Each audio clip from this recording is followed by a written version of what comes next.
Hello, friends. This is Scott. And looking at this neglected chicken coop, as I've been doing other projects, but it's time to get this thing cleaned out. And I have noticed an influx of mice. So I've got to get back in here and figure out where they're coming from. And I think I know, but I've also got hopefully some more permanent solutions to some of these issues where these mice are getting into the coop. Again, this coop is built with solid floor of 2x4s, but there's always spaces and gaps, and mice find them as time goes by. But here's what I'm dealing with here underneath the heated water base. There we go. That's what I'm dealing with. So they just keep on coming, and I keep on fighting them. And the battle I think will always rage. But the chickens do help, though. I mean, anytime there's a mouse that runs in the coop, they're all over it, and it becomes a tug of war and a chase around the coop, seeing who gets it. But yeah, these chickens like their mice. So again, this coop is a mouse vending machine, but I think we got a little bit too much product. So I've got to do something about this. So first step, though, in the cleaning process is just masking up and scooping out all the now sawdust, where these chickens have really worked all those wood shavings into basically dust. Now, we do have huntavirus down here. There are occasional cases of it. That's what was in the cruise ships, not in the recent past. So anyway, don't want to get that. So we're always going to mask up anytime we're dealing with any type of dust issues where mice might have been at one point in time. So there's a nice wheelbarrow full of material. And again, nothing here goes to waste. So we're going to take that and we're going to put it over in the base of that retaining wall I just built, and because I want to build fertility here. And again, I don't have any plans at the moment to plant anything right here. I'm just going to keep building up and getting it ready to go. But yeah, this is good stuff, and it's a little hot right now, so it needs to mellow out for probably over the winter. By spring, it'll be fine. But I am planning on probably putting blueberries here, so I might get some peat moss and just stick that on top too to finish this planting bed off. And and then just kind of let it sit and let it mellow over the winter. So yeah, we're just going to keep on using what we have as raw materials, and nothing better than stuff out of the chicken coop.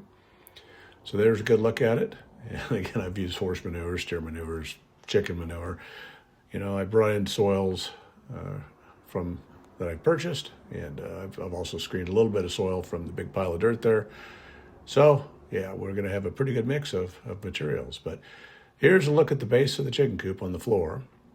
And I've got to dig this out here, but yeah, I've got to get in here, and I've got to do something to make a permanent solution to this problem. And as you see here, as I clear out this hole, you'll see it's just a nice little sneaky place for them to be able to get by me when I'm trying to get them. So yeah, I'm going to fill that up with something permanent, hopefully, and we'll see how that goes.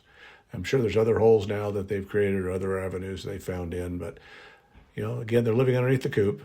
I did put it on dirt, but I did have, again, that solid floor. So they generally have to come out of the coop and then slide up under that door. And then they are always hanging out right at the entrance when I see them in the evenings. And so there's a little gap underneath that little threshold there that I want to dig out. And I want to put in a permanent solution, hopefully, is where those mice can't dig up underneath there. And anytime a mouse has to leave underneath the coop to get in the coop, that's where the cats are going to take advantage of that opportunity. But when these mice can just kind of sneak around underneath there, it doesn't give the cats an opportunity. Now, when I do have the coop door open, when the chickens are allowed to free range, when the garden isn't in full production, the cats are pretty good at keeping them down. They'll go in the coop and they'll actually chase them around. But right now, though, I've got to lock these chickens up because I can't have them out because they will destroy my garden. So yeah, right now the mice have the advantage because the cats are not able to access them inside the coop also. And I am turning the lights off at night, and so the mice have a free range when it's dark, because chickens don't have very good eyesight, and they don't know what's going on in the dark. But if I have that coop light on all the time like I do in the winter, the chickens will be hunting them. So yeah, well, we'll get on top of these damn things one way or the other. But I did go to the store and buy a couple bags of gravel, and I did get some fast-setting concrete mix, and that's where I'm going to try to alleviate some of the issues. Again, every time I open that door is where I find the mice is right at the threshold of this door. And then they sneak up underneath the lip there where they dig under, and as you see there, or they go in, they run down, they jump down that hole in the back of the coop. So I'm going to use that concrete to try to fix both those issues. Again, I'm sure there's other avenues that these mice are getting in, but yeah, we'll just we'll start with this and see how this goes. But yeah, I'm hoping this will become a more permanent solution to deal with some of these critters.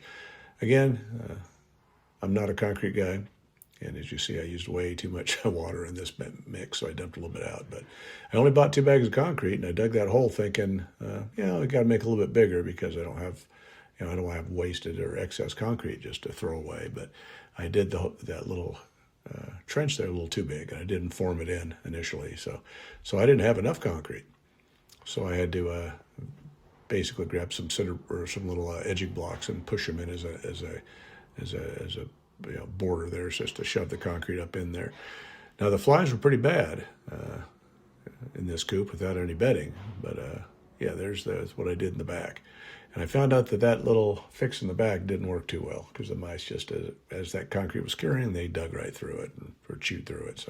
So yeah, I'm going to have to figure out another solution for that area. But here's back to cleaning after I got my concrete in. And I'm just using wood shavings on the bottom. And again, I use more of a deep litter method, but you don't start deep. You start with just a light layer. And then as they manure that, you add more and more material.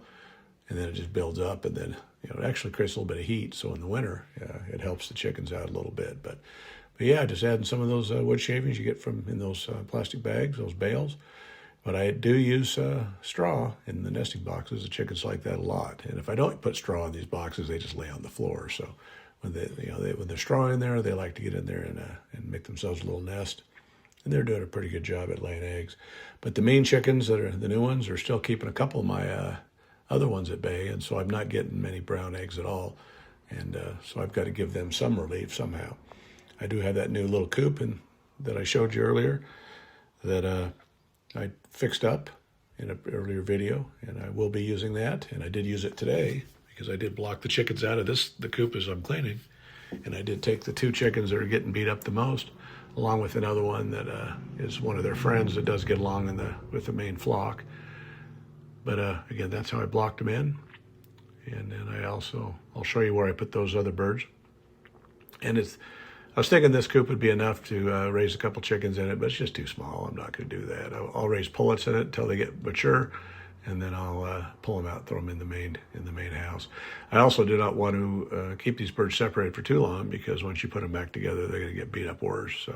So yeah, the brown leghorn on the left is the one that gets along with the majority of the flock. But the Rhode Island Red and the other sex link there, yeah, they just sit up on the roofs all day, and it's not fair to them. It's not a very good life. So yeah, I'm going to just during the day I'll separate the mean ones out from these so that they have a little bit of a break. And I use that bucket and that board just to kind of move the chickens throughout the different sections of the pen. I do need to get another water though, just so I don't have to keep messing with that. I just because chickens need water, and you don't want to have them get separated out. But here's my 2 that are getting beat up. So again, the Rhode Island Red on the right, and the sex link on the left. So yeah, they're a little worse for wear, but I want them to have a little bit better, or obviously a lot better life. So I've got to do some figuring, some calculating. But I'm in the market to go get some new pullets. So I'll be picking up some here in the near future, probably 5 or 6. So because I get enough eggs for myself, but I can't keep my kid and the rest of the family members in eggs. So anyway, well, the battle rages and it continues, and we'll see how my little fixes have done to try to curb the mice from getting in the coop directly, and then giving the cats and the chickens more opportunity to get a hold of them. So anyway, well, thanks for watching this video. If you like what you see, please hit that subscribe button, like, share, and comment. Thank you.